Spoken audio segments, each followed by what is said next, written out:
Grownish, smartish, British. We are British, apparently. Uh-huh.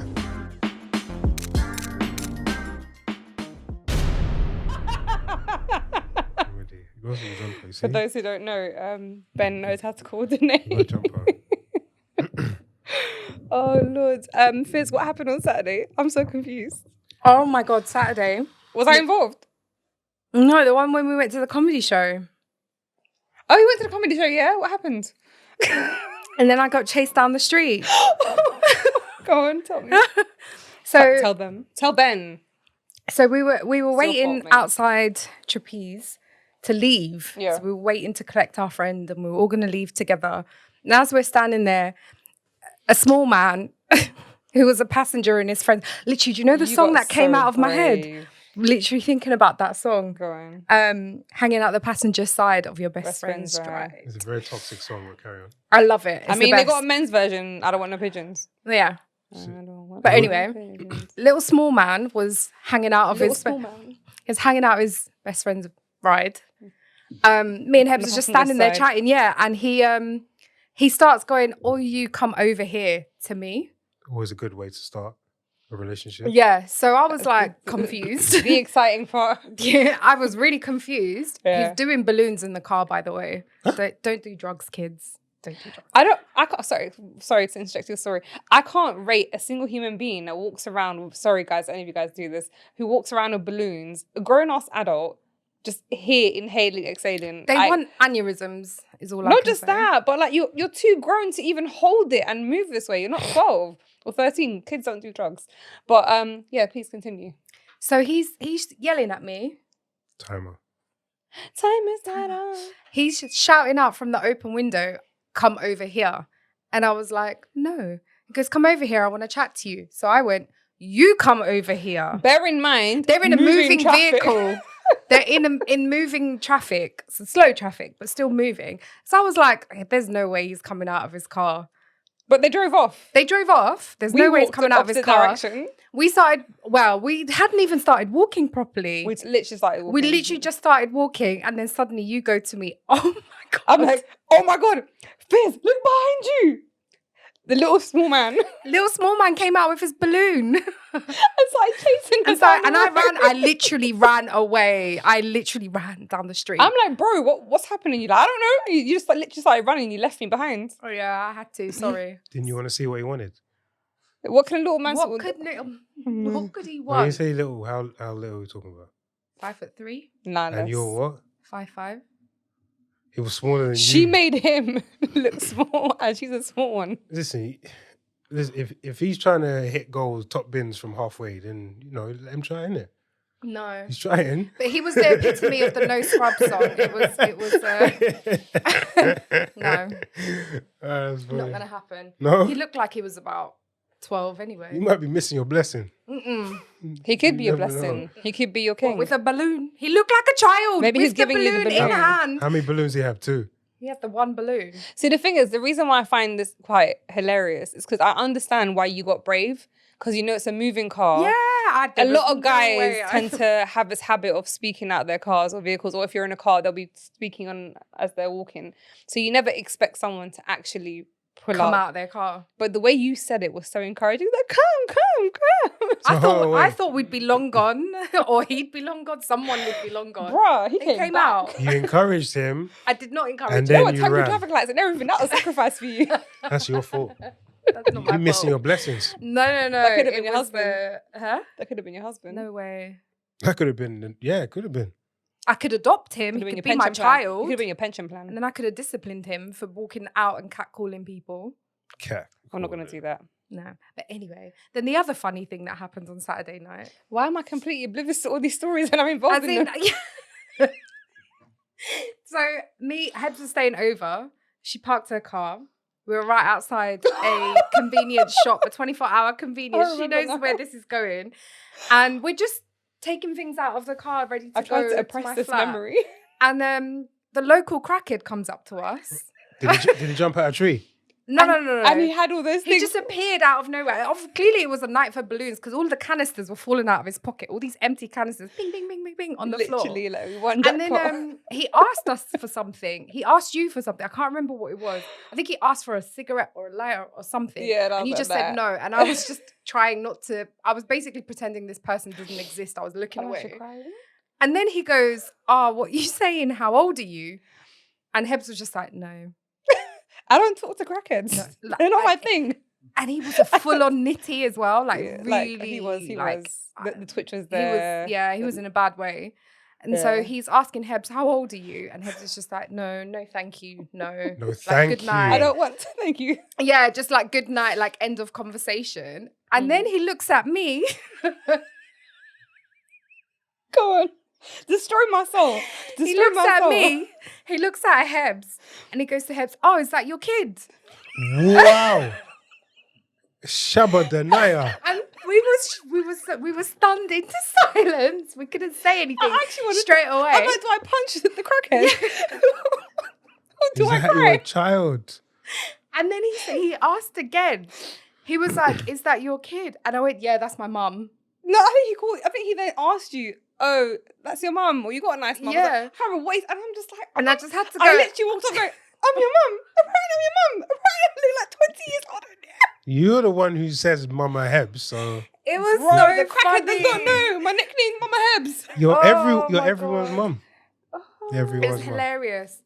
So I I, was- I all got I- aged I was just massively. either that or he thought I was a child. That is you But he miss- was so done on balloons. I don't know what he was seeing. That's so true. I That's personally think you should have taken his number.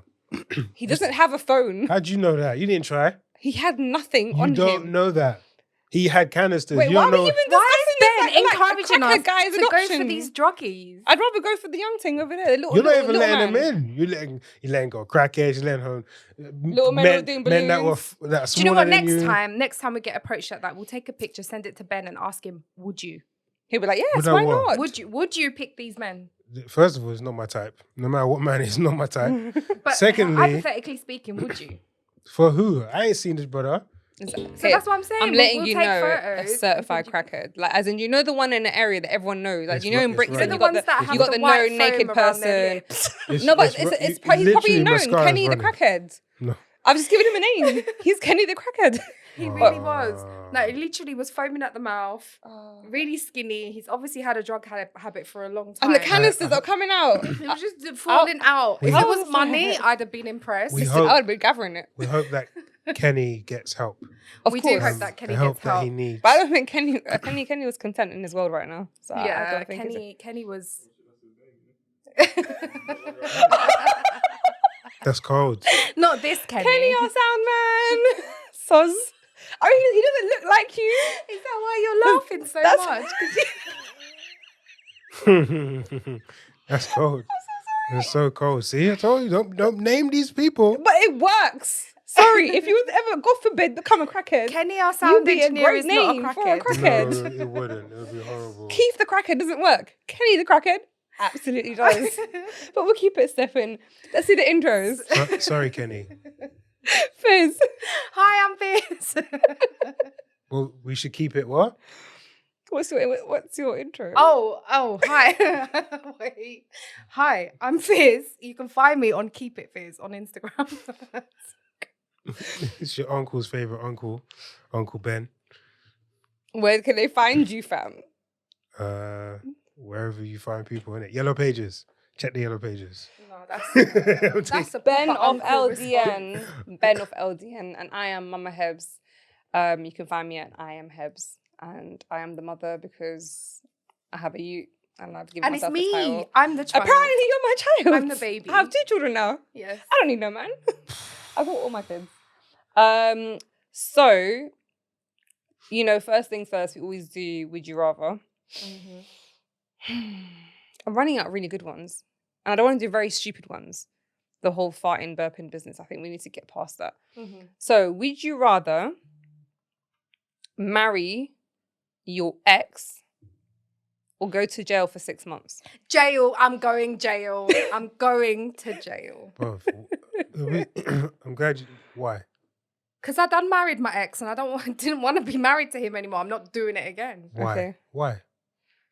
So welcome to therapy. There's a reason why it didn't work out. Tell us your Yeah, problems. we try. Why? So I'd rather do 6 months in jail than go through all of that again. Okay.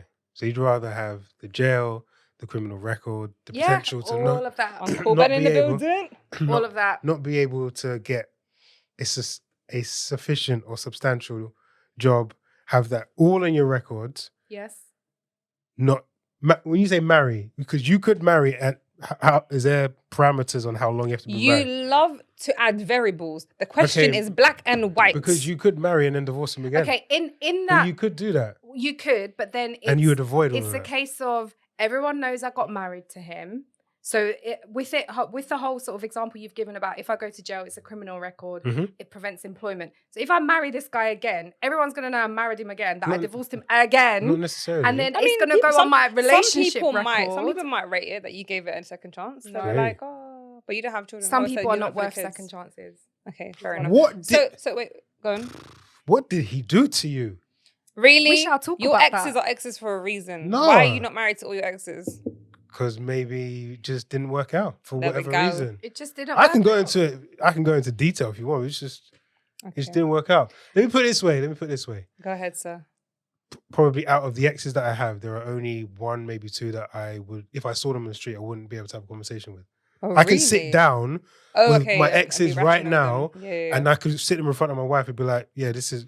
I've even told her I used to date that girl. I'm going to go out and she's still a friend. I'm going to go and see her. Like, okay.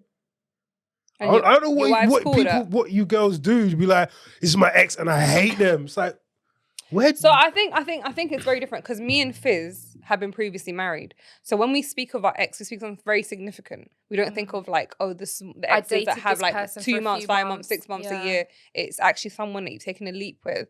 And for you to get divorced has to be a very significant reason. Yeah, where but, okay. So therefore, it's very unlikely that amicableness will be an instant reaction. Yeah. So let me say this. Let me go with this. Yes, sir. At one point in time, that was your world.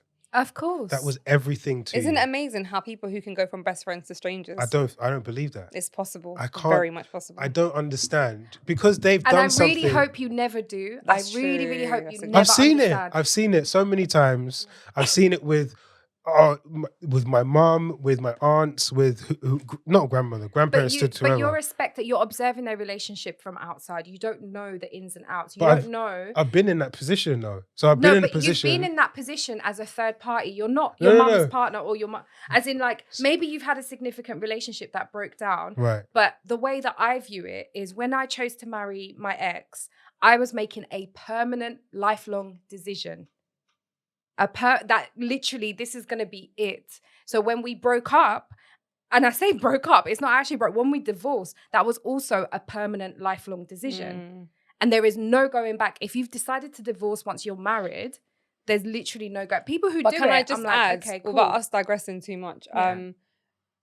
I think the scary part is that when we think we know someone, like we've seen them at their best and we've seen them at their worst, That it's is very, not- it's one second, it's very, very different when suddenly, when a relationship's going downhill and you split, one of us has agreed that we can't do this anymore. It's never a mutual agreement. It's very unlikely it's mutual. And if they act like it's mutual, it's a pride thing. There's usually one person who's more involved and wants to try and make it work, and another one that wants to leave. So unfortunately, you start seeing the ego react. You start seeing the pride react. People who you never expect them to behave in a certain manner ever for the years you've known them. That's what I don't understand. But unfortunately, people who have been hurt others. So if you've been told you can no longer be with me, well, cool, then you can't have any of this either. They become irrational. It's not the person that you recognize anymore. Because they're trying to And- fight and- for something that they believe in. No, That's it what might I'm not. thinking. No, because they're bitter. Yeah. Because they're not even trying to fight. And I can speak from personal experience. They're not trying to fight, but they're just bitter. When we And that is what it is. But we're gonna digress too long. Yeah. No, because I was going to say when we talk about the topic we're talking about today, because me and Hebz Hebz sent it to me first, and I was like, yes, I want to chat last about week, this yeah. because this is basically the relationship that I had with my ex-husband, and I want to talk about it in more detail. But I think in this would you rather situation, We'll just move swiftly we'll on just to move Ben. swiftly on. So Ben, go Ben, in jail or marrying your ex? think of I'll one of. marry my ex. Okay, cool. Not even a question. I don't have any So qualms. think of the ex that you'll never see, the two that you said that you probably wouldn't Maybe, chat but to. I can still work it out. It can be worked out. I don't believe that there's nothing in the power that I have to be able to make that relationship work. I've even said to my wife currently, I said there's very, very little. If you committed murder, there's no way I'm leaving you. If you cheated on me, there's no way I'm leaving you. Wow. I'm serious. What's Okay. the point? Where am I going? I'm out the door. At 30 what? At 30 what? Okay, One no. second. Think about this. Hold on, wait, chill. Joe, please don't cheat. She's not going he's going to to change his mind. No, it's not. She's not going to. But think about this. I'm 35, right? Who am I going to find at 30 plus? Because I'm going to take me time. Wait, first. Just listen. It's going to take me time. Wait, first off. Listen, can you let me We're not land, 35. please? What are you talking let about? me land, He's please. 35. I am. You're 35, yeah. So it's going to take me time to get over it. So let's just say it takes me a couple of years, right? Yeah. I still have to raise my son because I'm not going out anywhere. Because if we get divorced, I'm staying in the same city as him. I'll probably try and buy a house next to them so I can be with them every day. So the next woman who's going to be in there has to accommodate that. So that's one. So the next thing, I'm 40 plus. For me, it'd be a bit easier, but I'm thinking about my wife. Which wife? The one that cheated or the one that's the new one? If she's cheated, let's in my situation, because she's had a child. No, we're speaking economics now. Because she's had a child, right?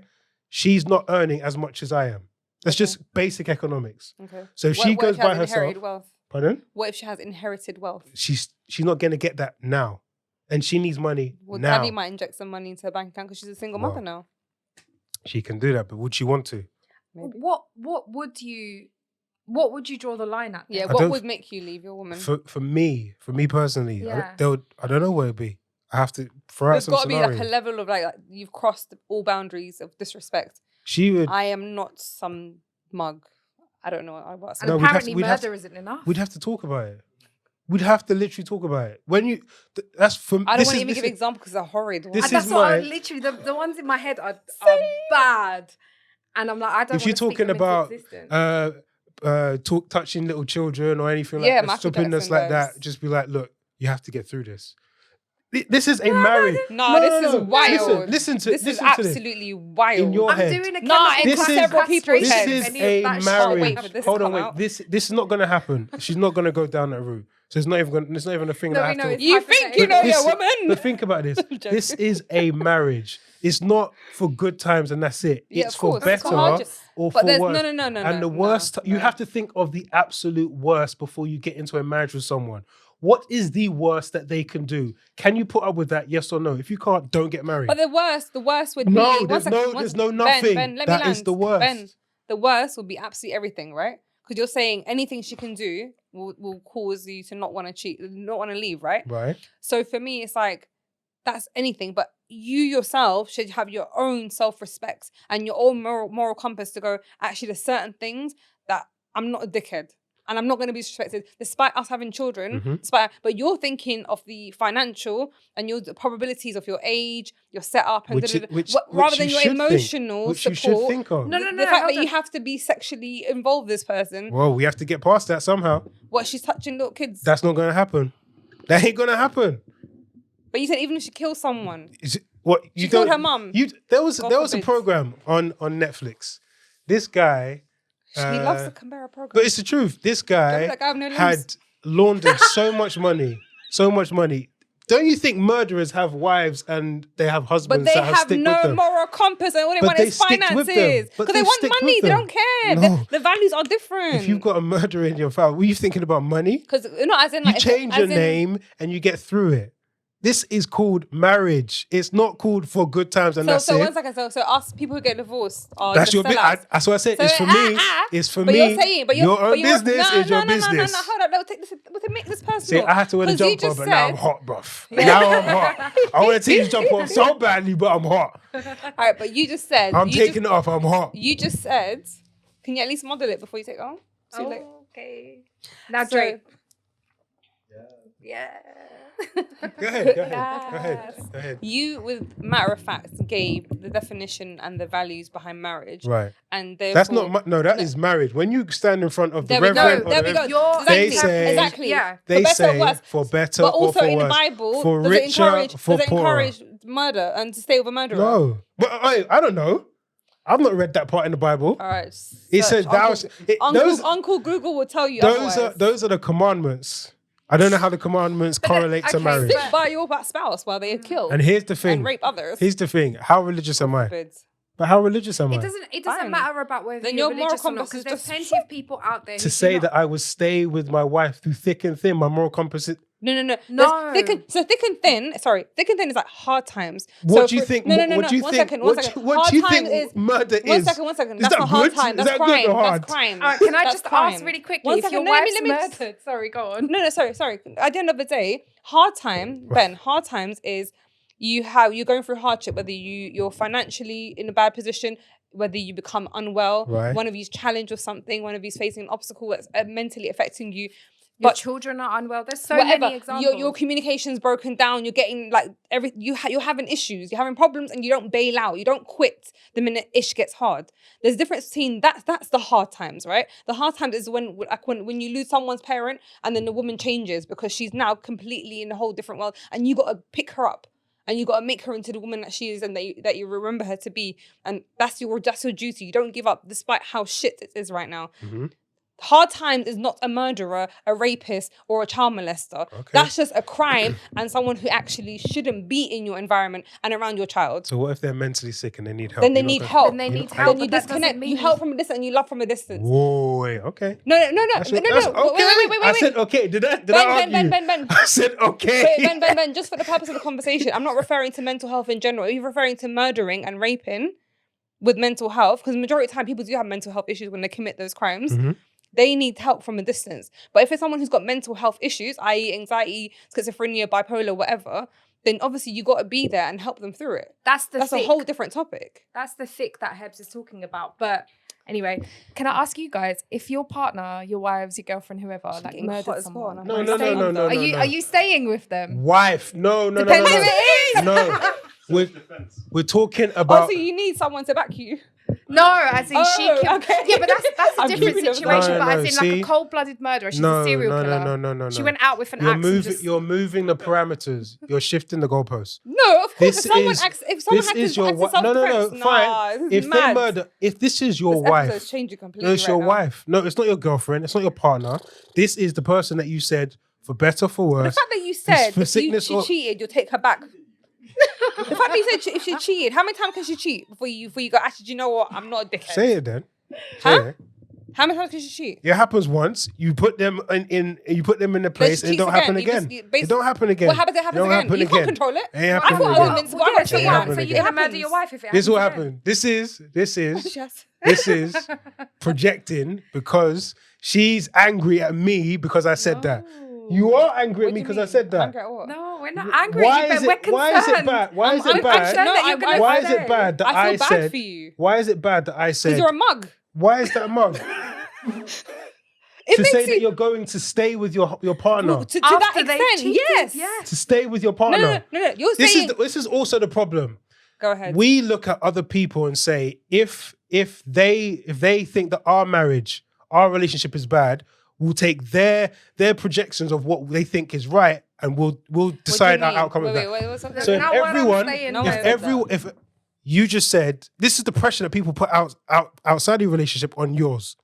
So if other people say you're a mug for staying with them, if they cheat on you, it's not your relationship. That's exactly what you just said. No, referring to all the other variables as well, not just You're the a mug cheating. if you stay No, with I'll tell you someone if what. they cheat with you. No. That's The realities are, sorry. for you. No, the realities are. For you. Let me land. The realities are, if someone cheats, it's so easy for someone to tell you, oh, leave him. Obviously, you guys have to speak about things. You have children, you have this to consider. But I'm just saying, you just listed a whole set of things. But they're not all gonna happen though. But that's what I'm saying. So my point is, because you listed all that, I said that I feel bad because when I said I'm not angry because I'm deflecting. No, I'm actually I'm concerned if you actually are willing to take on with all these issues. Obviously, if someone cheats on you and you're married, you can't just quit. You have to speak and see what you can do about it. But then there's you going, well, she can just keep cheating and I'm just going to hang around. Who said that? Who said that? We asked you, what's the point where said you quit the relationship? You said never. There isn't a point. So therefore she keeps cheating. Well who said that's going to happen? No, I'm telling no. We're talking hypothetically, Ben. This whole murdering thing is... Alright, can I answer my question? Yes, can I answer it? Answer it. So guys, I would rather go to jail for 6 months than to get back on my ex, because if I go back on my ex, I will end up in jail for a long time anyway. I will end up doing life. So I would rather go to jail for 6 months, have some learning experiences, have some internal growth, have some me time, maybe even tone up a little bit in the gym. You think jail is a joke? It's not. It's not. But I actually will end up doing life if I went back on my ex. That's facts. You think jail is just a joke? I don't think we all have probably either friends or family that have gone to jail for different places. Jail is not a place that you want to go to. Of course. But if I'm going to go back on my ex and it's toxic, he'll drive me crazy. It's not a joke. Ben, are you going to keep repeating the same situation? Listen well. No joke. Listen well. If I end up staying with my ex, I will end up in jail. Who said you have to stay with them? Why can't if you? So I'm just going to get married to leave him for the sake of this conversation. So you just go to jail for the sake of the conversation. Guys, you're listening to Growing Up British. But you go to jail just for the sake of the conversation. Oh, I'm getting heat. It's been a very... this guy is today's on smoke. Like, I'm not. On stubborn smoke. I'm not. Anyways. What's the next one? I forgot there's another one. Okay, would you rather... We made this up over lunch today. So would you rather have no friends and live forever, or have a great 8 years with the best memories and pass away? 8 years. I'm dying. I'm a bit concerned. Is it so long? I don't want to live forever and be alone. Memories. No, you take the memories. Take the memories. No way. That's a sad life. I mean, you have family. Well, yeah, but if everyone else passes away and you have no friends and you live forever, you have a cat that will always come to your garden. You're going to end up looking like, what's that thing from Lord of the Rings? You want to be Gollum? You're going to end up looking like Gollum because everyone else around you is like dead and gone. Why? You might have some youth. Might be a vampire. You. Why are you assuming that you're going to age? No, well, okay. You might be if like we a young stay the thing same forever. age, but we live forever, everyone else around us that we care about is going to pass away, whether or not you have friends. That's sad. I feel like it's a very simple question, isn't it? God, you want the memories. Mm-hmm. Yeah. I didn't think about the answer. We just made it up. Yeah, probably the memories. Memories are good. I think I'd like to have a fulfilling life than to have an empty one and just exist while everyone else is living their best. Yeah. Whoa. What about you guys in the back? Kenny, not the crackhead. What would you do, sir? 8 years. Everyone's so quick to die. Prison sentence. Mike, what do you do? You'll take the tie as well. 8 years, yeah? Did you just put on an accent? I'm really. I would say put a camera on you, but you don't want to put in a camera.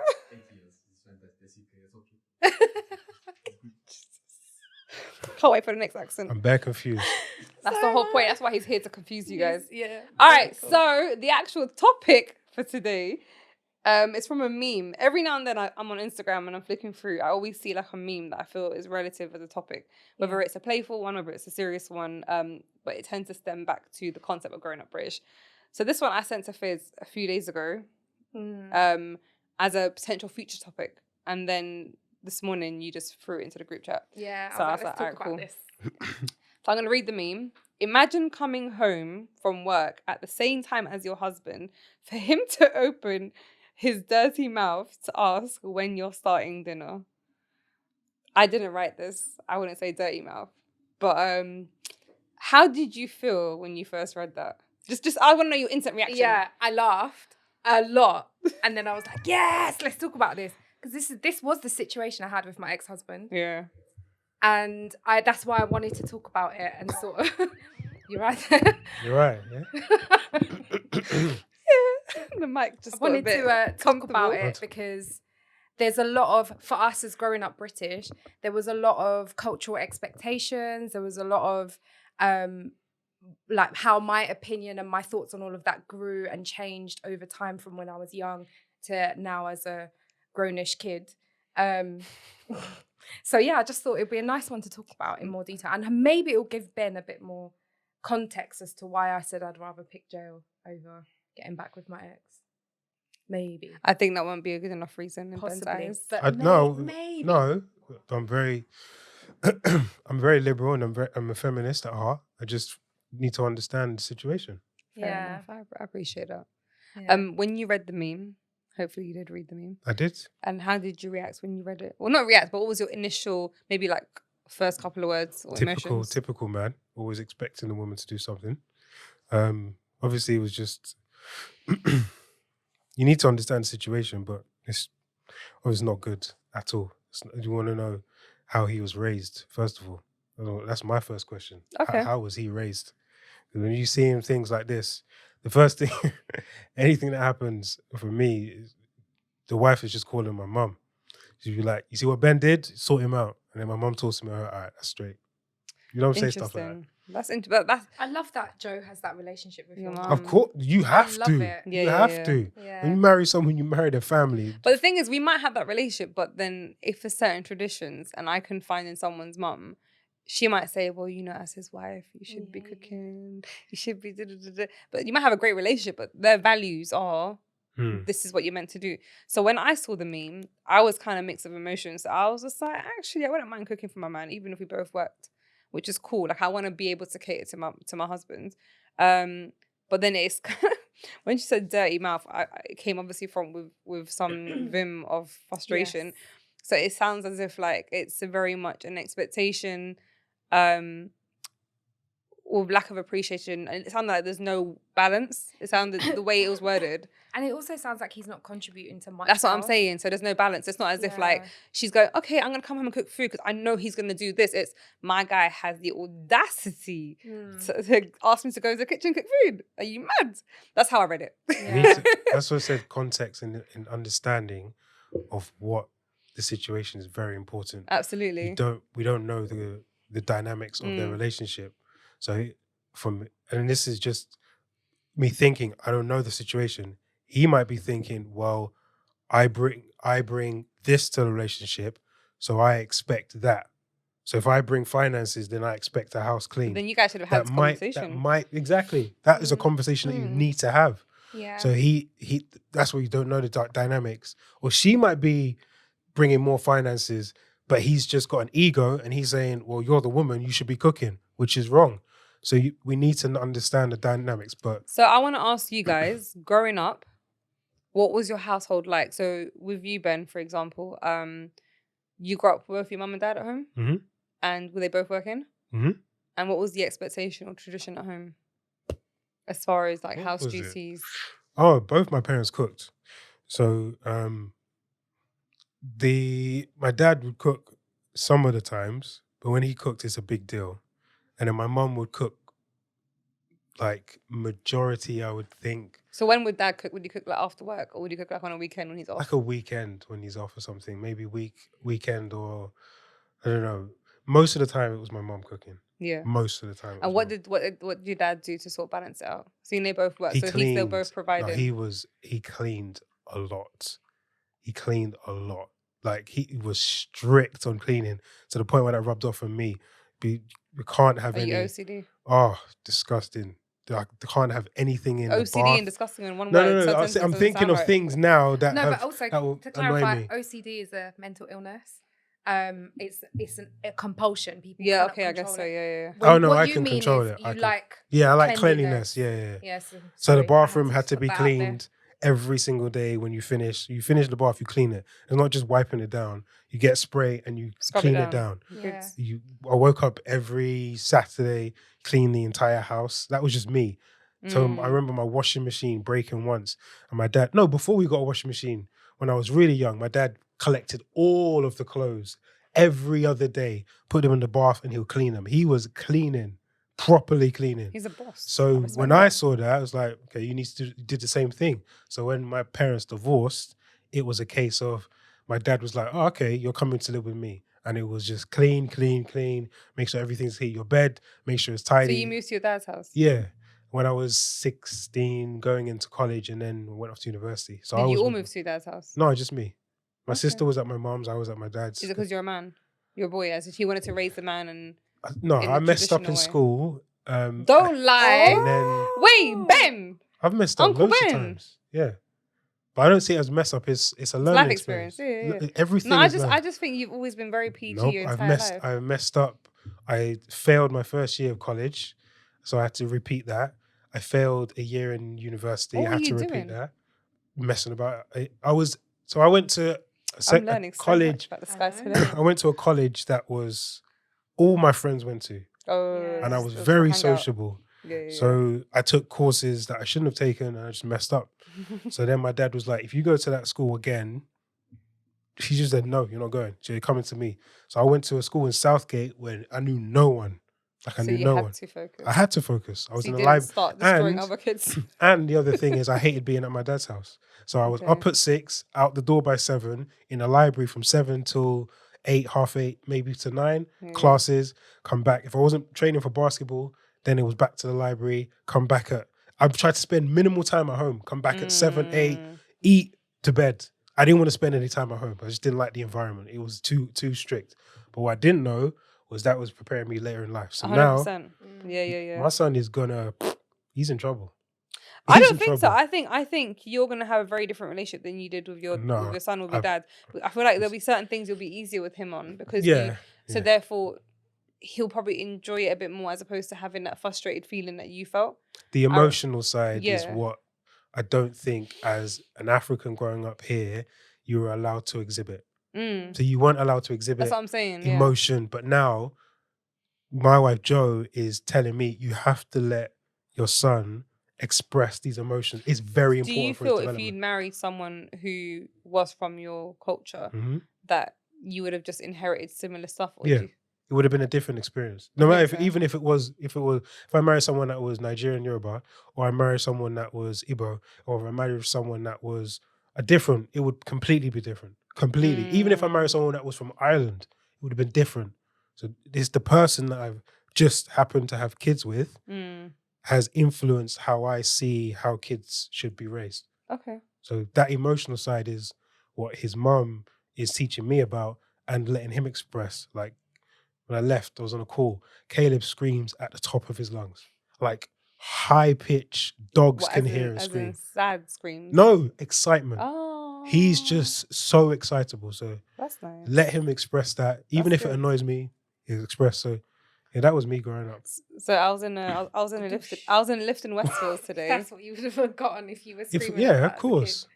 Yeah. I was in a lift in Westfields today, and there was a family in the lift with me, and this kid was speaking, making this noise. No one's paying attention, and the mum looks at him, and she almost goes like, "Oh shit." And she starts replying to him. I said, I know the feeling. Because you start drowning out the voices. It's just like, I can't keep hearing this. Is jarring. It's like when my child was crying, people were like, Hebz, he's crying. And I'm like, oh yeah, sorry, my bad. It's because you start drowning. So all the excitement, you just let them just do it. And you just get used to it. It is what it is. I'm at the beginning level where every noise, where is he? Eventually you're going to be like, it's just a theme tune, background elevator music. Wake up at 5:30. And he would just scream. And okay, I'm up. What do you need? So I'm beginning level. Let me get to the... You'll get there where you're like, let him cry for a little bit longer, man. Life experience. Wait till he starts talking, Ben. Oh, he's almost there. Yeah, wait. Soon come. Fizz, what was your setup like at home growing up? I would say for the majority of my childhood, so before I was a teenager, Dad would work. My dad was a breadwinner. Mum was a stay-at-home wife and mum. Therefore, all of the sort of cleaning, the housework, the managing laundry, cooking, raising children, it all fell onto mum to do. And Dad was responsible for the financial side. So he would, obviously, he's working, he's bringing home the money, but he would do stereotypically masculine things. Like he was great at DIY, so he would do all of the DIY stuff. He would cook. But it was maybe like 5 times in my lifetime that I've ever tasted my dad's cooking. And he only ever did it when my mum was too unwell to cook. Otherwise, like, even if she's like, her arms hanging off, the expectation was she'd still be the one to cook. Technically, it's still attached, so she can cook. So you got the other arm, use it. But it's the only times where he would cook instead of my mum was when she was so unwell, she was in hospital, or she'd had a baby, or something like. But even then, more times your aunties will come down with loads of food Yeah, anyway. aunties. I was about to say uncles, not the uncles. No, the uncles will just pull up to Aunties, grandma, neighborhood aunties. Okay. They would chip in. They would like cook. And did your childhood or how you were raised, did that make you want to aspire to be? Because obviously, like with Ben, he subconsciously sort of fell into his dad's feet, and he didn't realize that what he was experiencing was, and correct me if I'm wrong, is kind of prepping him to his adult life and his parenthood. Do you feel that you also shared a similar view where you kind of grew up wanting to be like your parents? No. Why? Not to diss my parents because they raised me and I am the person that I am today. You can diss them or just cut it out. Yeah. I'm joking. I'm not dissing them. But I would say that the way, and I don't mean just me, I mean my 3 siblings as well. The way that us three, oh my God, I'm dropping a sibling.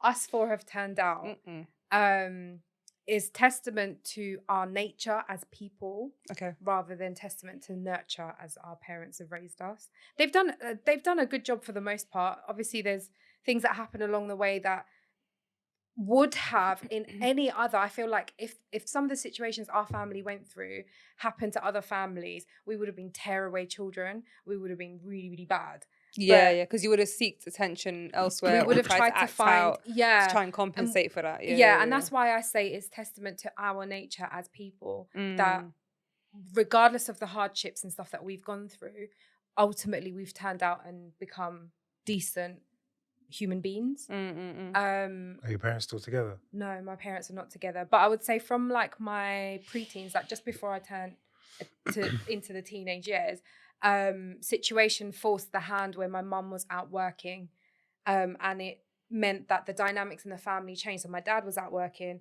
my mum was out working. I became secondary mum to the 2 younger ones directly. They must hate me you for saying that. Because whenever my older sister goes, I used to change your nappies, I'm like, I beg you, get over it. Like, just, I did. And I'm like, you were like 2 years old when I was born, like, chill. Yeah, I did it all. The nappy changes, the spoon feeding, the bottle feeding, the putting them to bed, bathing, all of that. I've done all of that. Did you burp them? Yeah, all of that. Especially the baby, and you know how much I love the baby. No, he's amazing. But that, I would say all of those things shaped me to have, like, the thought process is the opposite. So, okay, interesting. I don't want to be, I love my parents as much, they're humans at the end of the day. Regardless of the fuck ups, I love my parents, but that does not mean I want to be like them. Okay. I want to be a better person than them, and I definitely want to be a better parent than them. And that means that I'm not going to be looking to them for parenting advice. Okay. I think you'll subconsciously pick up certain things that you did like about parenting, and even stuff that you probably didn't like. Because sometimes I sound like my mum, and I'm like, "Whoa, what's going on I've here?" clocked that. Oh my God, I've clocked that sometimes. Like when I'm telling the baby, like, so I have a baby brother. We refer to him as the baby. He's significantly younger than I am.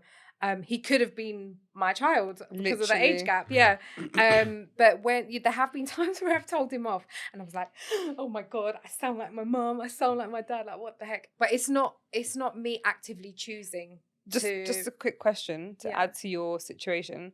So in regards to you not wanting to be like your parents, did your mum enjoy her wifely duties, or was it imposed on her because of the culture? Because some people are natural like nurturers and they know it's part of the culture and they embrace it, and others are like, I'm having to do this, and they're doing it with resentment. So they're cooking with resentment, they're looking after the kids with resentment because they feel like it's just imposed. It is what it is. It's imposed, but I don't think she resents it. It's imposed. That's what she's been raised with. And like, I'm glad you asked that question because I didn't know. I thought I knew my mum really well until she made a comment like maybe 4 or 5 years ago. Me and my sister had gone on holiday together.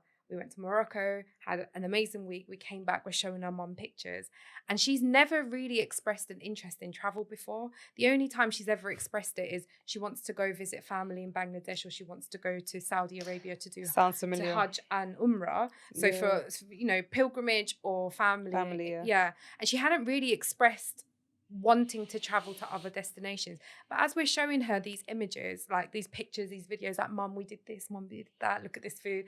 She was like, oh, I'd love to go to Morocco. And me and my sister were like, what what are you talking about? And she goes, oh, it looks really nice. Like, I'd love to go. And we were like, you've never said anything like this before. And she goes, oh, yeah, but when I was younger. So she moved to the UK when she was 17. When she was younger, she was saying, before I moved to, like, permanently moved to London, moved to the UK, my plan was I'm going to visit my sister in London. She had a sister here. And then she wanted to go visit Paris on the way back. And she said that, and me and my sister were absolutely gobsmacked because we were like, I'd never known. Do you know why it is? She'd never. But no, do you know what we're also guilty of? And maybe I'm jumping the gun, but we don't spend enough time learning our parents. We don't spend enough time asking questions about their experiences growing up. And we don't. Yes, only as we get older, by chance. Like, for example, my mum, when we do certain things, I can see. I've started to like deep it more, and I'm like, wow, my mum's not been able to do these things. So we're almost like we've got this freedom pass. And so when I was younger, she wouldn't allow me to do certain things, but allow me to do other things. She'd be like, but that's still something. But it's because she got nothing. Yeah, exactly. So, but we never asked them. So, have you traveled the world? What have you seen? Or tell me about your childhoods. We're guilty of not asking, but also our parents kind of should be speaking about these things, but she's becoming a little bit more open about telling us stuff. So recently for Eid, something that is, I don't know if it's something that's common in the Egyptian and Sudanese community or other Muslim communities, but in the Bangladeshi community, women going to mosques is frowned upon.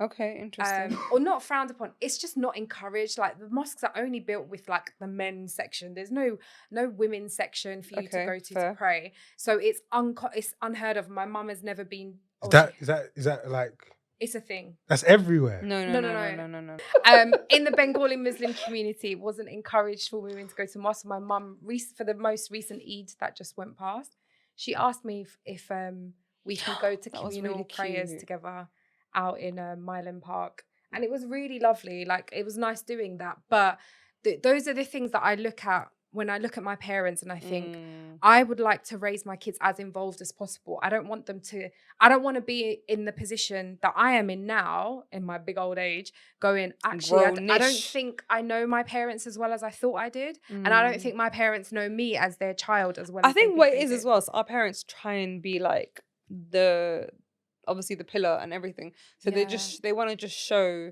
strength and parenting. They don't think to show that identity. They almost lose that identity, especially the older generation. They don't think to hold on to that. They're too busy just being, I must be a husband and wife, I must be a parent, and I must be the community friend or whatever it is.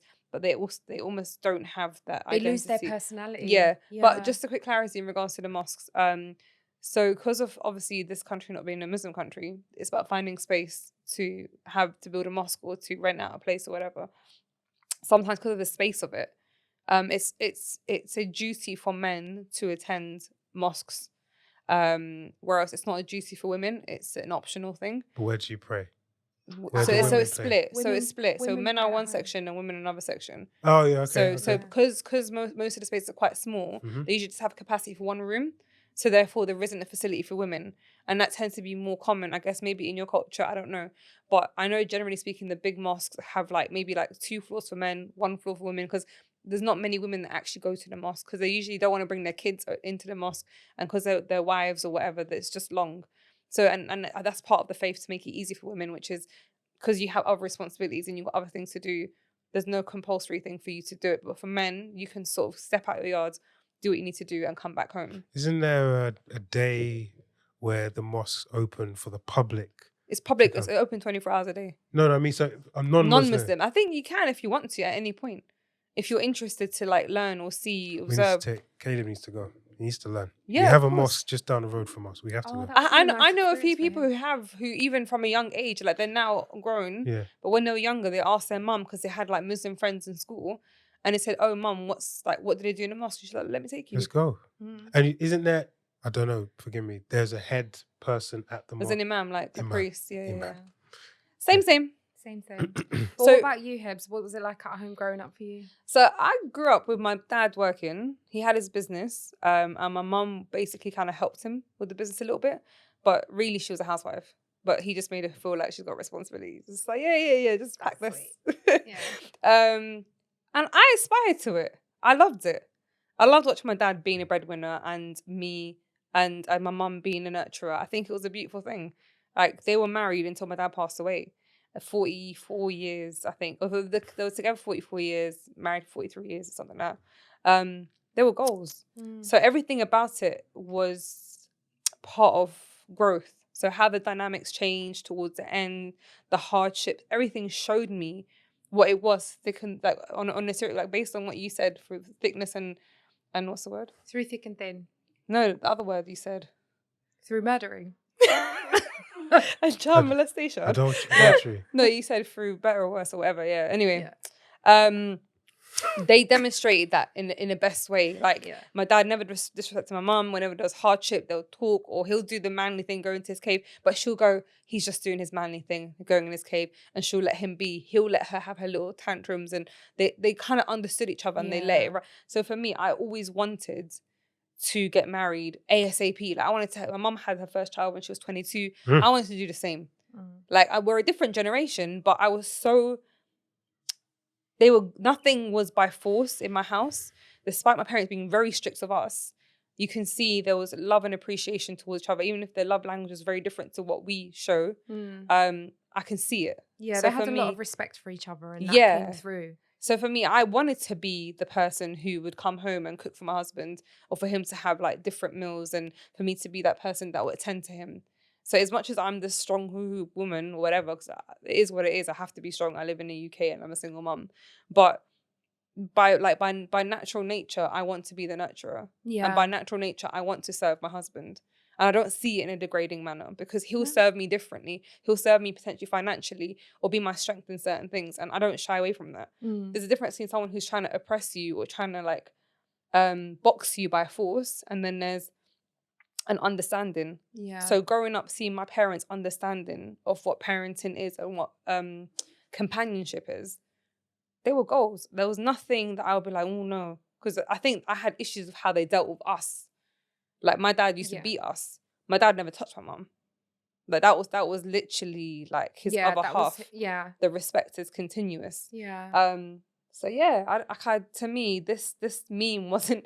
It's just the way it was worded. Yeah, the wording really was funny, but this one did strike a bit of a chord with me, and the reason why. So similar to you, Hebz, like, if I found myself in a situation where my partner was able to provide for us, able to take care of us financially, then there's no reason for me to go to work. I would love to be a stay-at-home mum, stay-at-home wife, take care of my family in that way. I have that nurturing aspect too. However, Ben, are you laughing? Oh no, it's clear in his throat. It's clear in his throat. However, like, what I found is that's not how it was. That's not how things panned out for me in terms of my family and the way that I grew up. In the end, both parents were working, and then my parents separated. So my mum was now a single mum, supporting herself with very little contribution from my dad. But then also going in that, now we're going to talk about the marriage that I was in for a short amount of time. So that situation was very much financially, we're both earning the same, literally taking home the same pay. Like, no, this one's earning someone's more, got a couple of pennies up and down. Let's be petty. If we want to be petty, I was earning £20 more a month. There we go. Yeah, go joking. £20. I was so rich. £20 more a month than him. Yeah, that's a whole Nando's right there. It's a whole Nando's right there. So anyway, we financially we were on the same footing. Neither of us had properties. Neither of us had assets in that way. Yeah. Neither of us had massive amounts of savings or anything. Minimal debt. So pretty much the same situation. We're on a level. Equal. We're on a page. Yeah, we're equal. We had, the thing is, we discussed these things before we got married. We discussed things like responsibilities and duties. Yes. Yeah. So we discussed things like what our financial goals are, what we want to do in the future. I want to buy a home with you. So let's save. How do we split our finances? And there's two things that I want to bring into this, the cultural aspect of it and the religious aspect of it. So me and my ex... Which are very different. Which are very, very different. So me and my ex got married. Interested. I want to hear. I don't know. This is why I said I don't know the difference. I don't know the difference. You being serious? Religious and... So your culture and your religion. Yeah. Sorry. But our culture tends to mix the two. Like, you'll find that like in the Nigerian, I don't know. Religion is blended in with culture. Yeah, but some people pick and choose. Yes. Do you know what I mean? And what suits them. I would agree. Yeah. So me and my ex got married, and How young I were won't you? even say congrats. But carry this on. was 8 years ago, Ben. I've been divorced 7. How young? I don't know. I'll I don't know your tell you. I'll age. tell you that later because we're not claiming ages here. Right, okay. I was not as grownish as I was now, basically. Right, So I was okay. still not like super young, but young enough where I think there was a level of naivety and trust in that person that they're not going to do me wrong. And I really did care about this person. So before anyone tries to poo-poo me, I did really genuinely have very love was strong there. feelings. I wanted to spend the rest of my life with this person, basically. So we got married. We had many discussions before we got married, but the compromise was that we were going to live with his mum in her house while we saved up for a deposit. Because culturally speaking, this is culture now. The girl, when she gets married, the bride moves in with her husband. And just for the record, it's your culture. That doesn't run yeah, in our culture. yeah, so that's a hell no in our culture. That's a hell no. We're both It should be Muslim. a hell no in my culture too, but anyway. There's only they room do for it. one queen in the castle, yo. Exactly. So Ever. anyway, I compromised. He explained his situation because I basically said to him, I'd rather move into our own place. If you're not financially ready, then let's not get married. Let's save up a bit longer. And I'd rather have a tiny wedding and spend the money on a deposit. Yeah. That's not how it worked out. Once the families got involved, the formal process, his family were insisting on a large wedding. My family had agreed to pay half. So it's kind of like, okay, looks like we're having a large wedding. That's money I could have put towards a deposit. Anyway, the compromise was we'll live with his mum for a while. Okay. We had our agreements in place. So we spoke about things. He asked me to go halves with him on all of the household bills. I did not question it. I was like, cool. Because it made sense because you're both earning the same amount. And also, why am I going to shortchange my husband when 100%. We're both saving for our future home and our future life? So I was like, no, we'll save together. We'll spend together. So we'd made our agreements. Financially, we're going to split everything. My parents were really upset at that because Islamically speaking, his role as my husband was to provide for me. So to provide... To clothe you, to clothe roof me, feed me, and give me shelter. I was going to say, he effed up. And he did none of that. But that was fine. Sorry, I shouldn't say he effed up. That was just about... Sorry, I shouldn't have said that. Carry on. I agree. I think he fucked up. But I was being naive in the sense that I was like, that's my husband. That's the man I'm going to have children with. That's my future. If I take away from him now, I'm the one that's going to suffer in the future. Let's go halves. You're like me. I didn't question it because I was like, you made it easy. He's not set up in that way. He's not earning 10, 15K more than me for me to justify him paying for stuff. So anyway, that happened. I'll come to that point. Yeah. The discussions we had around household responsibilities were very much, let's split it. Yeah. However... Well, never live with your mother-in-law. Yeah. Never live with your mother-in-law. You were serving everyone. You were serving everyone. I was Cinderella. So her expectation was I would come home from work and I would cook dinner for the family. He backed me on this though, and he turned around and said to his mum, she works the same hours as I do. She's out for most of the day. So no. So she went, okay, cool. She can cook on the weekends. And when I say cook on the week, they wanted breakfast, lunch, and dinner made from scratch for every single meal. How many people live in there? So it was obviously, Jeffrey, literally. So there was obviously me and him, his mum, his older brother who was also separated from his wife, and his older brother would have his 2 children over every other weekend. So it would either be 4 or it would be 6. Fun time. On top of that, his mum loved inviting everybody over. Wait, you got to accommodate with them too? Yeah, is she buying the ingredients or you're buying the ingredients? It was me. Me and him, we're shopping. We're splitting the financial costs. But it's her yard. Yeah. So she's got to provide. She's got to So one of the things that I'd asked him was, I'm happy. I didn't question him on the amount. I said, I'm happy to pay halves, but I want to know where my money's going towards. And he told me no. So you were paying half of rent, but you don't even know the value? As in, I didn't know how this money was being split. So how much is going towards mortgage? I know, and I had many. Wait, 1 second. You lived with the mum. I lived, and you're paying rent. Well, I was paying towards a mortgage. Which mortgage? Their mortgage. Their mortgage. Brethren, that mortgage existed before you existed. Yes. Why the Ross are you paying for that? Because he asked. Do you get what I mean? Like, I tried to do the nice thing here. I was trying to be supportive of my husband. He took the piss. And I was like, if he pays more money for the mortgage, that means less money for us to save towards a deposit. Do you get what I mean? Even pay for the booking. You're probably just charging you. He was but he wouldn't tell me how much the council. So there was that, but that was so there was so many. There's layers to this. So anyway, I was expected to be responsible for the main household duties. Me and him had an agreement, and I think I've mentioned this packed lunch thing before. I don't eat soggy sandwiches. Sorry, guys. It's just not for me. Kenny, sorry for making you hot. Kenny's funny. I got a fan if you it's my car. Sorry. Not a fan of soggy sandwiches, but he used to like, I don't know if he still does, used to like taking sandwiches to work for lunch. So we had an agreement in place. I'll make his lunch 3 days a week. He makes his lunch 2 days a week. I don't eat lunch like that. So there was no expectation on him to make me lunch on the days it was his day. His mum saw him making his lunch one day. Then exactly. Then the comments about, she's a shit wife. She's not providing for her husband. She's not doing her wifely duties. Probably made a tuna and cucumber sandwich. Oh my God, the worst. and the way the mayo makes the bread go soggy. Don't hit on the mayo, anyway, man. That's the final touch. Let's not dwell too long on tuna mayo sandwiches. It's beautiful. They're my nemesis. But anyway, she started to nitpick at him. Your wife doesn't do her wifely duties.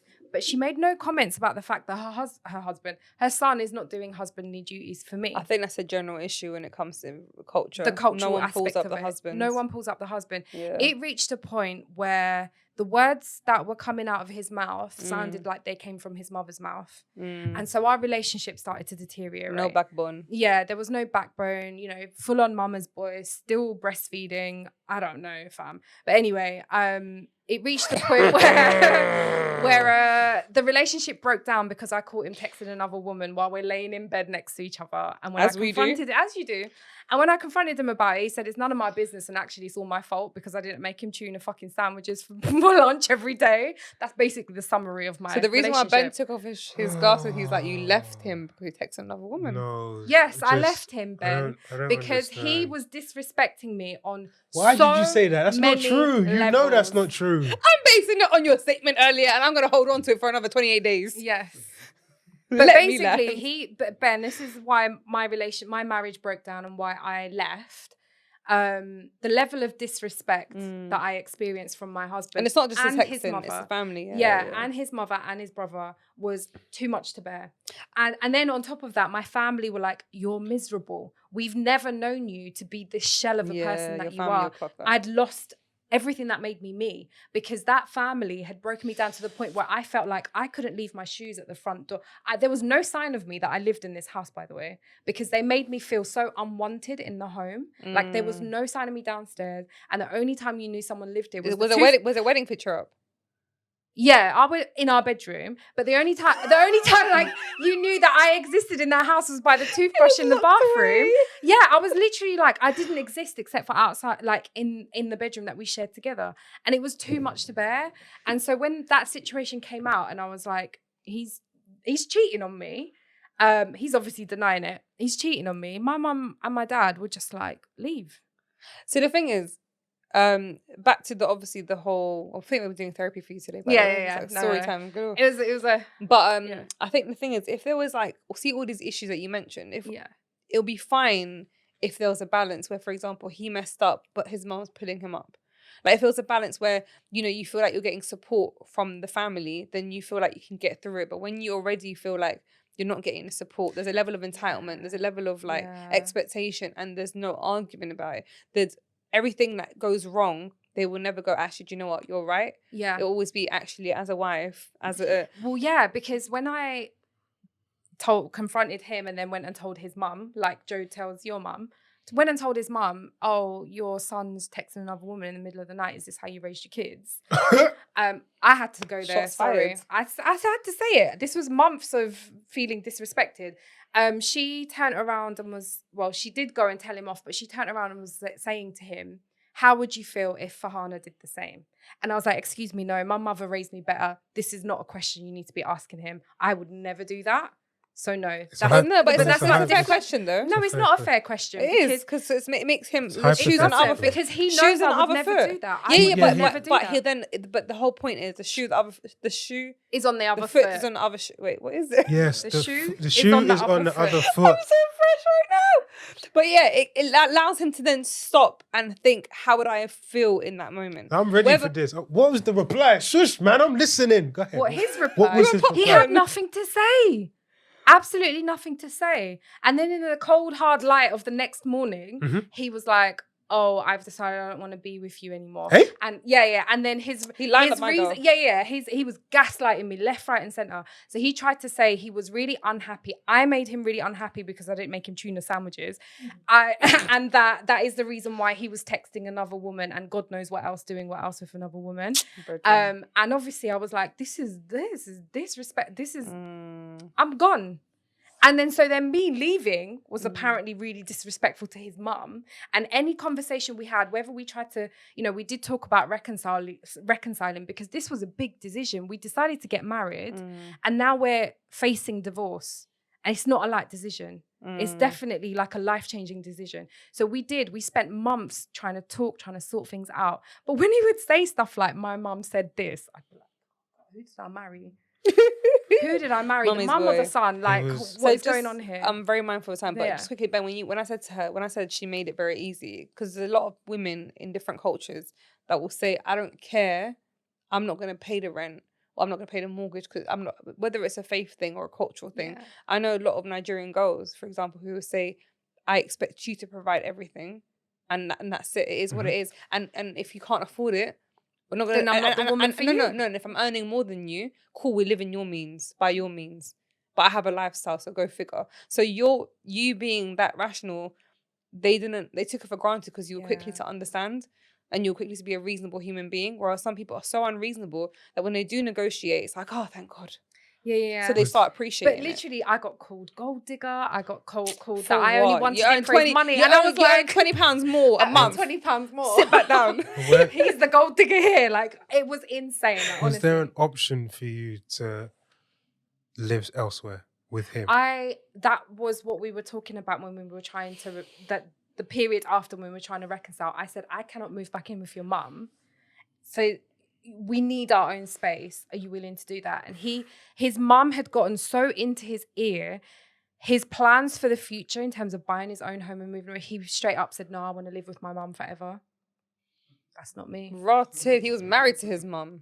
He might as well have stay been. there. He can stay there. He might as well have been. I did say some nasty things. My parting words were, "Fight you fucking woman." Like, wow. And what she really said was, "Why don't you love your mum and hug her?" Yes, in a special kind of way. So, it was rude. It was very rude of me to say that, but it had to be said. So Ben, you obviously have inherited stuff from your family to an extent. You're also, with the help of Joe, you're sort of building your own way of thinking when it comes to Uncle Ben's glasses are on like this. So you, from my understanding, you guys pretty much share roles, and it's pretty much you're a team and you're helping each other out. It's not a case of you must cook, you must do. Because you're a feminist, right? Our roles have morphed as we've evolved in our relationship. Okay, so how does it sound at the moment? About like a timetable? Just happens is she's doing a lot more cooking, and I'm doing a lot more of sort of like the financial side. Okay, and are you happy with that? Don't really have a choice. Would you welcome the idea of it flipping around? So what? She has more finances than me. Yeah, why not? I'd love to be at home more. Okay. But I am at home all the time because I work from home. But it's just how different. it is. There's one event that happens in, and you know this. There's one event that happens for a woman that will change quite a few things, and that's having a child. That one event changes outlook, changes perspective, changes what's important. The hierarchy. It prioritizes things. Yes, it's but completely also, different. for a man too, when he becomes a father, an active father. So what it means for me is, oh crap, now I have to work doubly hard because there's another mouth to feed. Yeah. So that means that we were in exactly the same position. We were both, I think Joe was earning a bit more. So she was earning a bit more, and I was earning a bit less. Lady. And I said to her at that point in time, before we had Caleb, I said, she was getting offers where she could be a contractor and she could earn double what I was earning. I said, you've got the skill, go and do it. I said, I can be at home. You have children, I will be at home. I said that to her and she was like, no, not really. And a year, 2 years later, it's like this now. Yeah. Well, I'm earning almost double what she's earning. because she doesn't want to go to work. Yeah, she's not trying to push She herself. doesn't like want that. to go to work, and I'm just like, I'm trying to get up there. She's like, Yeah. no, I'm happy just here. But Like, because it makes sense to your lifestyle at the To moment what- to to be where it is present now, for yeah. your child. yeah. So she's just like, I'll stay at home. Mm. So there are things that, to be clear, it's not even how my parents were. Our dynamic is now how her parents were, Okay. where she does do a lot of the housework and some of the DIY, 50% of the DIY, but most of the DIY is done by myself. Okay. Most of the finances are handled by myself. Mm-hmm. She's doing the child caring and sort of like the cooking and stuff like that and the cleaning. It's just how it's worked out. Mm. It's not that I've said, all right, no, I earn more, you have to cook. It's like, no, if I want to cook, I'll cook. I have an interesting question to ask you, which I want you to take a moment to think about it. Have you ever expected food to be ready? Yes. 1 second. Despite, when your son was very young, and because motherhood from a very young age is a full-time job, whether you like it or not. So when a guy has an expectation of, well, you've been home all day, why haven't you cooked a meal? I've also been holding a child who I'll tell you a story. I tried that once. I came home, I tried that once. Yeah, not again. A pregnant woman. No, nothing. So she's pregnant at the time. No, newly. No. With a new child. I will jab you in the throat with a pencil. I'm cool. I tried that once. So why is the house so messy, man? You just been sitting. Okay, I'm sorry. Never mind. Yeah, never. Did you experience it and then you kind of understand how draining it was? I just got a look. No. When you started looking after your son, did you start realizing actually I've said that it's from not day. that? I can't do a whole day with Caleb.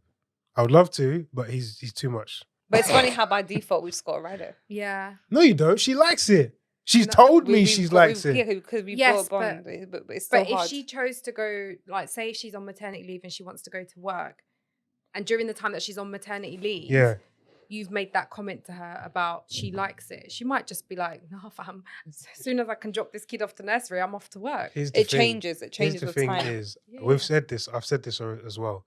If you don't tell me, that's your fault. Yeah, of course. So if you tell me, Ben, look after Caleb, it's like, all right, cool. I don't have a problem with it, but you need to tell me. See, with me and with most guys, instructions. Just give us an instruction. That's what Hebz said. I'll give you an instruction manual. Just do the instructions. I don't have time for guessing. Yeah. I don't do guessing games. I'm tell you straight up. You should not know. I should not know nothing. Tell me what needs to be done. Read my mind. I don't have time for mind read. No guy has that. No guy wants that. Just give me a manual and I'll follow it. That's why the instructions in the IKEA pack. You guys don't read the instruction manual. Nah, you guys still try and build it without the instructions. Like, let's not act like it doesn't happen. There are the science crew is still here. I wonder why, but it's all built. We can follow. No. You can follow. No one follows. The experience I've had of building IKEA furniture with other guys. So it's 2021. The memes come out. People are reacting. Like, oh my God. Is it really outlandish for a man to expect a meal? No. When you both work? It's not, but I think, like we pointed out at the beginning, context matters. Yeah. So if it's the case of you're both out for the day working, you're both earning money, and the responsibilities at home all fall to the woman, that's unfair, and that's when I think you need to speak up. Do you feel this generation, the younger generation below us, are, because obviously this is a very different platform of people, their mindset, how they perceive the world, how the morals, everything's changing, and I'm not saying it's bad, but it's at a rapid speed and it's very different. Do you feel that they've lost the substance and the purpose of values of marriage and partnership? Most of the parents that they have are divorced. So what values are we passing on? I'm not saying that is right or wrong. But I'm divorced, but it doesn't mean that I won't be able to instill great values in my son to appreciate and value marriage. Okay. And just because I'm divorced doesn't mean I still that I don't value marriage. I've never said you don't. Let's say you got two divorced women. No, but what you're saying is that the next generation are doomed immediately just because their parents are separated or divorced. But you saw something in your parents which made you say, I want to emulate that. But I saw something in my parents that made me think the opposite, but I want the same thing Hebz does. We both ended up divorced different So, okay, the doubly F then. You're so ignorant. But either way, okay. I think there's other issues. So you instill... Like the fact that, my biggest issue when it comes to that generation, for example, you have women talking about their wet ass Pineapple. There we go. So you have the generation where people are too busy sexualizing themselves, empowering themselves with different areas of the body, and then losing substance when it comes to the actual moral compass that we hold. So that my view is, this generation's somewhat effed because people have lost the purpose and the understanding of what family is, what companionship is, what loyalty is, what respect is. So therefore, people are quick to quit, and therefore, when it comes to these memes, how can 25 minutes ago? No, you just I said. I said that same thing half an hour ago. When?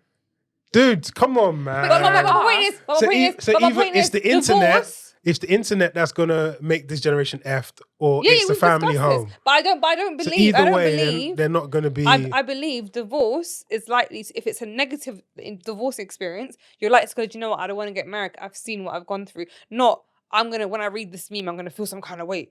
Well, how can a man? No, it's you just learn. Like when you see a domestic violent environment, you know any sign of violence, I don't want to be involved, or you become the same person that your dad was. So we can inherit things differently. But my final thing I'm going to ask you guys, because we're running out of time, we've run out of time. Don't watch that time. That time's That's wrong. really wrong. This is a very important question for you. Are you ready? Can you put your glasses on properly? I feel like Ben needs them Ray J glasses. Can I have your appropriate positioning? Go ahead. All right. What would Kevin Samuels say? Bruv, you really don't want to know what he was saying. No, I think you should try and tell us because you're a believer of him. Your team. I'm Samuels. kind of slightly changed because half of it, what he says is truth, and I've alluded to some of it before. Getting married at a younger to middle age should be the aim. That's the whole point. You don't want to get to 30, 40, 35 plus, 40 plus, and then start looking after you've had hot girl summer or whatever else. Yeah. It's the caliber of guys that you're going to have at that age is going to be a lot less than you could have had when you're younger. That's what he would say. You need to get married young, have your kids young. Is that applicable? Is this applicable to this generation where the 30s is the new 20s and the 40s is the new 30s? We're having kids a lot later in life. Yeah. A lot later in life. We're getting married a lot later in life. But is it because everything's changed? Like women are having to work more, and we're all going out on the front line and working. It's a combination of. And it's not just... And also hot girl summer. He says... but finances and stuff, it's very difficult to do anything on Kevin your Samuel own. says one of the main problems, which I don't agree with at all, is the woman going into the workforce and having equal footing with the guy, where it was the guy before that was the breadwinner and the woman would help the man be the achiever. Yeah. So that's what his sentiment is. I mean, that would be great, but how can we... It's not applicable. It's a culmination. Well, he's saying that if the woman wasn't even in the workforce, you wouldn't have this problem. Because there'd be more men in the workforce. Exactly. There needs to be more present men in families' lives, so women don't have to go into work. But then what he's saying as well is because there's less of a workforce because the women aren't there, the men can command more of the economics which are there, and they would be able to take care of the woman more. So if your husband earns 30K, you're not there though. The woman workforce is not there. So that means he can command 90 to 100, 150, which means he can take care of you and 2 or 3 kids. That's what his sentiment is. I never said I agree with it. I don't agree with his sentiment. I never said I agree with it. Technically speaking, sometimes it takes 4 men to do one woman's job. So, and women get paid less. Can you give me an example of this? No, I just mean like logically. Men are stupid. One more thing though, I actually talked to one of my other friends, and she said, which I think is a very, very, very real problem, that today's social media is centered around just having everything, every early access and instant access to everything. So if you're talking to a girl or a guy, they say something that you don't like. Disposable. One thing, gone. Yeah. You're already talking to 4 other people. You have eggs in so many baskets. That's me. Which is not it's not good. It's not good because you're constantly. So basically, you have this ideal of a human being Which that you would like does in your may life. not It even doesn't ever exist. But one second. What I've learned, I used to do the eggs in baskets, several baskets. I'm like, oh, why not? I'm single. Then I realized I am, unfortunately, whether I want to or not, I'm comparing these men to each other. This one communicates faster. This one's more attentive. This one's more this. I will never get all these qualities in this man. Like, this guy's got a stronger beard game. This one's taller. This 51%. This one goes in the gym. So I had to accept, as much as I'm not actually actively trying to compare, I am comparing, and I'll never be satisfied. So my view on it is that in terms of being dismissive to people, as in like cutting people out really quickly, they've said something or done something that I view as disrespectful, and that's a red flag to me. If that's happened really early on, just a reminder, we're not waiting to find out that it's going to get worse. Just a quick disclaimer to people. 300 people on the block list. Fizz has 300 people on her WhatsApp that she's blocked. 300. I looked at mine and I've not even hit the 20s. No, but it's not. Some people don't need access to your life after they've fucked up. 300 people is a lot of people. Remember 51%. 51% to make a decision. Don't even go. You'll never get 100% of anything. No, but 51% is what you need, and that's it. I'm not naive enough to assume that the perfect person is. That's not true. We're humans. All of us are imperfect. What I'm trying to say is that I expect just a level standard. of respect. I expect Everyone certain deserves level of that. respect. Yeah. And when that's not happening, especially early on, just remember, as you get older, your requirements get longer. That's just the truth. You know, and it's because you're also very established within yourself. Exactly. And therefore you have a standard and you expect your man to level up. You will never accept a man that earns when less we're younger, than you won't do it. No. Earnings wise, That's just one requirement. No, that's not a requirement. You will never have a man that will say, give me, go get my food. You won't accept that. No, I won't accept that. Exactly. But if he's earning 150 to 200 to 300K and he says that, maybe I'll be like, what would you like, babe? There you go. But there you go. There you go. But also, there you go. If my guy's earning 200-300 racks, then you'll probably be happily sitting at home being a mother.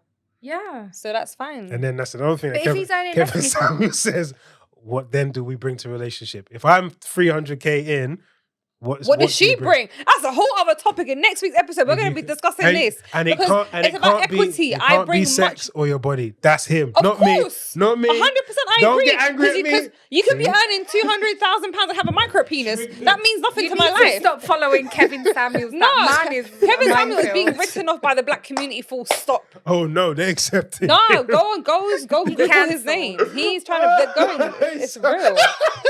No, get out of the studio, man. Just one last thing. It's always the women that don't like Kevin, but the men seem to like him. No. The men don't like him when they go in. Did you ask the guy? No. About his pee-pee size was not very happy. What I will say about Kevin Samuel is he has some truth in what he says. Yes. He's extremely very bullyish with his delivery. 100%. I've watched different clips. I watched the mashups that they do. I've watched the whole hour and something where that woman where she was 35 with a child and earning 6 figures and oh, sirens, you're in London. But sorry, I got distracted by the lights, the flashlights. But his delivery, he may have points, but the way he lands it, people are too more reactive and they're not willing to listen because he's not actually landing it with wisdom and growth. And more times, he's been married how many times? How many kids? Not paying who? I beg you don't give out advice. It's like that Derek Jackson fool. Is that his name? Yes. But well done. You said it right. Yeah, man. But anyways, guys, we're done. We're done with this topic. Any conclusion? Any last minute? Would you like to be the provider and while Joe stays at home and forever raises children? That's the aim. That's the aim? That's the aim. Would you like to be the nurturer forever and never work again another day in your life? I would love that. I'm going to be slightly controversial. I would never like to be a full-time stay-at-home mum. I want to build my own identity and at least work part-time to stimulate my mind. You can do that from home. Exactly. Kind of, yeah. But I don't want to just be a wife and be a mum. And that's where my identity ends. I definitely don't want a nanny or the nursery telling me about my child because I'm so busy working that I'm missing out on life experience and events that are building memories. Yeah. On that note, guys, I think it's enough smoke here. I think I'm going to steam out my head. You are listening, watching everything Grown Up British. You can catch us on YouTube under Mama Hebz. You can subscribe, like, you can cuss us, tell us about ourselves. No, don't cuss us. I mean, Love it's us. going to happen. Haters will Love hate. us. Obviously, they love us slyly, which is why they're going out the way to troll us. Troll us? Troll us. I need to just Troll. go and not be a freshie today. Troll. I need to eat. But yes, you're listening to Grown Up British. I am Hebz. Beneville DM. Keep it fizz. Wait, the camera's there. Now it's on you. Keep it fizz. Until next week, guys. Bye.